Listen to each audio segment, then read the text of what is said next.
தினம்தோறும் விளக்கேற்ற நல்ல எண்ணெய் இதயம் நல்லெண்ணெய். இனிமே கண்ணை மூடிட்டு கடலை எண்ணெய் வாங்கலாம். ஏன்னா மந்த்ரா கடலை எண்ணெய் இதயத்தின் தயாரிப்பு. லோக்சபா தேர்தலில் யார் யாருக்கு சீட் தர வேண்டும் என்பதை விட யாருக்கு தரக்கூடாது என்ற பட்டியலை கட்சி தலைமை முன்கூட்டியே தயார் செய்துள்ளது.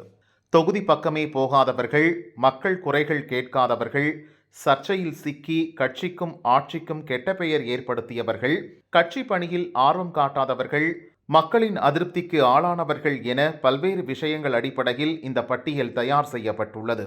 அதன் அடிப்படையில் தற்போதைய எம்பிக்கள் 24 பேரில் 10 பேருக்கு மீண்டும் சீட் தருவதில்லை என்ற முடிவுக்கு திமுக தலைமை வந்திருப்பதாக கூறப்படுகிறது. இவர்களுக்கு மீண்டும் சீட் கொடுத்தால் தோற்பது உறுதி என்று உளவுத்துறை அறிக்கை கொடுத்திருப்பதும் திமுக முடிவுக்கு முக்கிய காரணம்.